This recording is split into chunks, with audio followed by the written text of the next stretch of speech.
ada Mm-mm. biasanya. Oke. Karena kalau kita melihat yang namanya multi bagger tersebut kan berarti saham yang masih under value, masih Ya. belum katakanlah masih berada di bawah nilai yang sewajarnya di pasar sehingga market cap tersebut berada lebih kecil katakanlah dibandingkan dengan misalnya yang investor tersebut nilai bahwa saham ini oh ternyata nilainya asetnya dan sebagainya jauh nih di atas market cap-nya. Nah, itu bisa menjadi salah satu kriterianya.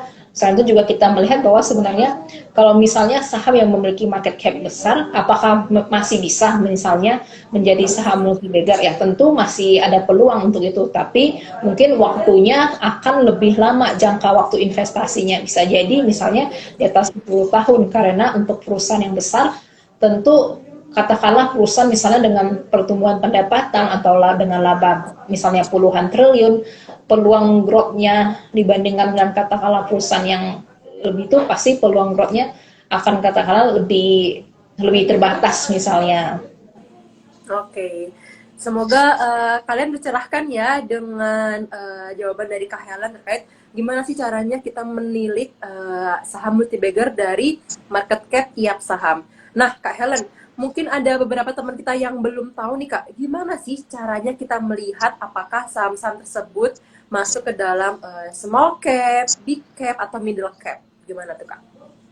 Oke, nah kalau untuk saham-saham yang small cap dan sebagainya, nah sebenarnya teman-teman bisa memperhatikannya melalui indeks yang ada di Bursa Saham Indonesia. Nah, kalau bursa sendiri memang udah dipisahkan, misalnya ada indeks katakanlah SMC Composite, yaitu indeks yang mengukur kinerja harga dari saham-saham yang memiliki market cap yang kecil dan menengah. Lalu juga ada saham indeks misalnya IDX Small Mid Cap. Nah, itu juga sudah memiliki saham-saham yang sudah diseleksi oleh bursa itu sendiri. Oke, gitu ya teman-teman. Jadi kalian bisa cek nih, bisa langsung datang ke websitenya IDX untuk melihat lebih dalam terkait saham-saham apa aja sih yang masuk kategori small cap, middle cap, atau big cap gitu. Nah, oke. Kita masuk ke pertanyaan dari Sobat Philip lagi ya Kak ya. Ada beberapa pertanyaan lagi yang sudah masuk. Sebentar. Oke, ini seru banget nih Kak. Ada dari Kak Monica Rednote. Bagaimana saham multibagger dapat menjadi investasi jangka panjang untuk dana pendidikan? Wah, bagus banget nih. Silakan Helen. Oke, nah untuk dana pendidikan, mungkin maksudnya untuk dana pendidikan anak dan sebagainya ya. Ya. Nah, ini sebenarnya untuk investasi untuk pendidikan ini sebenarnya nggak ada bedanya dengan kita melakukan investasi di saham biasa.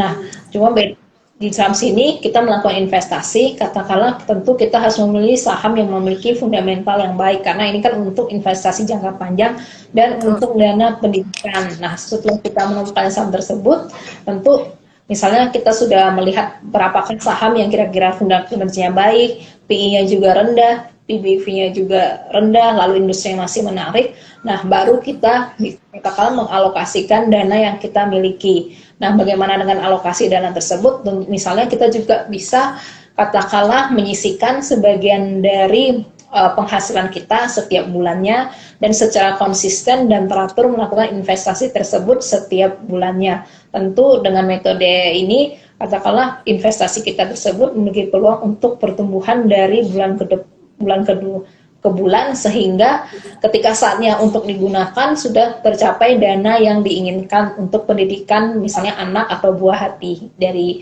investor tersebut. Oke, semoga tercerahkan ya Kak Monica Ratna sebenarnya. Buat teman-teman juga nih, kalau pengen investasi jangka panjang, nggak cuma dana pendidikan doang ya, apabila kalian niatnya pengen untuk modal nikah nih, kira-kira 5 tahun lagi ya kan, persiapan untuk nikah, boleh-boleh aja, sah-sah aja gitu. Jadi kalian bisa mencermati saham-saham yang fundamentalnya bagus, yang laporan keuangannya sehat.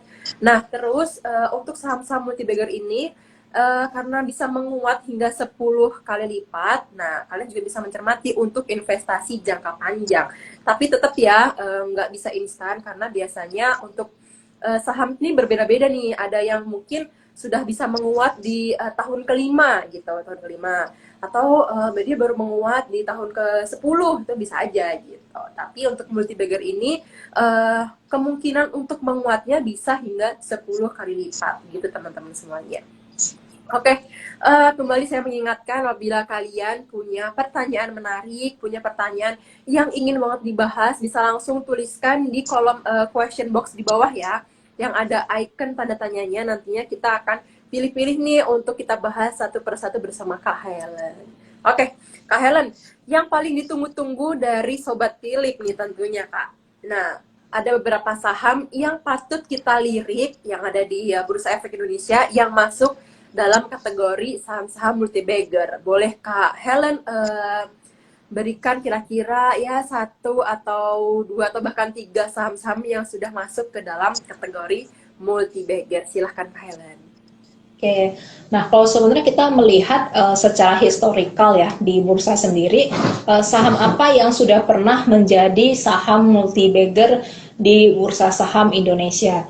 Nah mungkin kalau misalnya teman-teman yang baru-baru ini kita melihat ada perusahaan, katakanlah perusahaan di bidang komoditas yang baru listing belakangan ini. Nah ketika harga listing tersebut di harga Rp100, lalu kemudian sempat bergerak naik sampai menyentuh level 3.000 dan saat ini ada di level katakanlah 1.600 sampai 1.700. Nah, itu adalah salah satu contoh saham multi-bagger yang ada.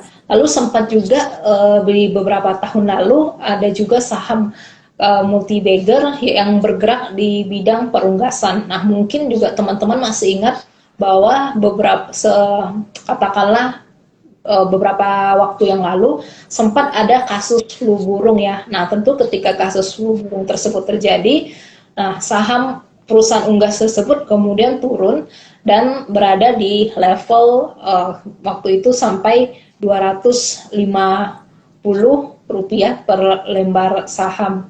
Nah, ketika kasus flu burung meredah dan kemudian katakanlah waktu meredah dan kemudian ekonomi mulai kembali pulih.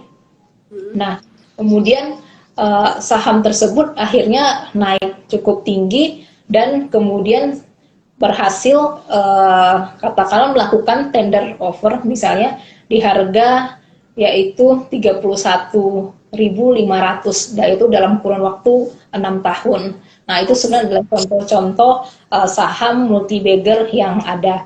Jadi sebenarnya kalau dari kita memperhatikan bagaimanakah saham-saham multi-bagger yang sudah pernah terjadi di Bursa Efek Indonesia, lalu kita pelajari misalnya apa sih persamaan-persamaan yang ada di situ misalnya kan. Nah, sebenarnya kita bisa menangkap bahwa beberapa hal yang sering cukup terjadi misalnya itu adalah pertama adalah aksi korporasi.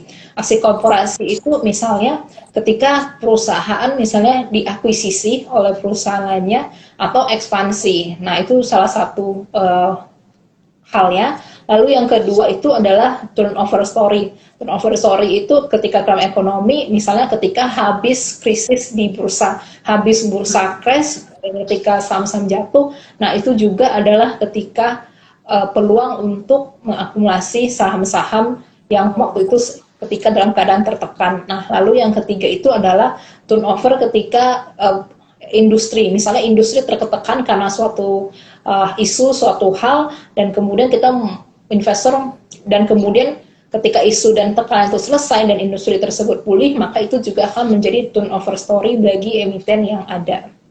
Oke, jadi yang sudah disebutkan Helen tersebut riwayat dari beberapa bulan-bulan sebelumnya atau tahun-tahun sebelumnya ya, ketika ada pergolakan ekonomi, ada pergolakan wabah virus flu burung dan lain-lain gitu. Nah Kak, tadi Kak Helen juga sempat menyebutkan terkait dengan aksi korporasi nih Kak. Pas banget ada teman kita yang menanyakan terkait dengan hal tersebut. Boleh satu lagi ya Kak untuk pertanyaan sebelum kita closing statement. Oke. Dari kmt.dp, apakah isu adanya red issue bisa mempengaruhi saham yang akan bagger? Gitu. Karena red issue sendiri merupakan salah satu dari aksi korporasi ya teman-teman semuanya. Gitu. Silakan Kak Helen. Oke. Nah mungkin kalau dari red issue tersebut, nah red issue sendiri kan mencari bagi suatu perusahaan, upaya bagi perusahaan untuk mencari penambahan modal atau dana. Nah, mungkin yang di sini perlu kita perhatikan adalah untuk apakah dananya akan digunakan. Nah, misalnya kan untuk invest, apakah untuk misalnya ekspansi atau untuk misalnya uh, membayar hutang dan sebagainya, tentu itu semua harus menjadi perhatian bagi kita. Nah, kalau misalnya aksi korporasi yang dilakukan dianggap katakanlah menguntungkan bagi perusahaan atau berpeluang mendatangkan pendapatan di segmen usaha baru, tentu itu bisa menjadi salah satu katalis bagi saham, bagi kinerja perusahaan. Oke, jadi teman-teman perlu dicermati lagi ya, apakah dari aksi korporasi tersebut menguntungkan untuk perusahaan atau tidak, dan kalian apakah bisa menunjukkan hal yang baik untuk tujuan investasi kalian ke depannya, gitu ya teman-teman. Semoga menjawab ya kmt.dp. Kak Helen, boleh satu lagi Kak? Ini ada yang masuk dari teman kita Sandi Ahmad Fauji. Apakah emiten yang memiliki PBV atau PBV di bawah satu kali memiliki kesempatan bagger yang lebih besar gitu. Mungkin PIR ya Mas ya, bagaimana PBV atau PIR mungkin ya Kak. Oke. Nah, memang pada umumnya ya, kalau kita melihat saham yang memiliki PBV dan PI yang dianggap rendah tersebut, itu memang yang berada PBV-nya di bawah kisaran 1, karena itu dianggap sebagai sahamnya under value. Nah, itu adalah salah satu kriteria yang bisa menjadi perhatian bagi kita, dan tentu selain itu juga tentu jangan lupa memperhatikan juga kriteria-kriteria lain seperti yang tadi kita sudah bahas seperti laba, kondisi industri dan juga lain-lainnya. Oke. Jadi misalkan Mas Ahmad Fauji ini sempat terlewati untuk pembahasan di awal, barangkali baru masuk di tengah-tengah, bisa cek lagi IGTV kita yang nantinya kita akan unggah ya. IG live kita nanti kita akan unggah di IGTV. Jadi kalian bisa menonton ulang, bisa nonton kembali kapan-kapan lagi suatu saat nanti gitu.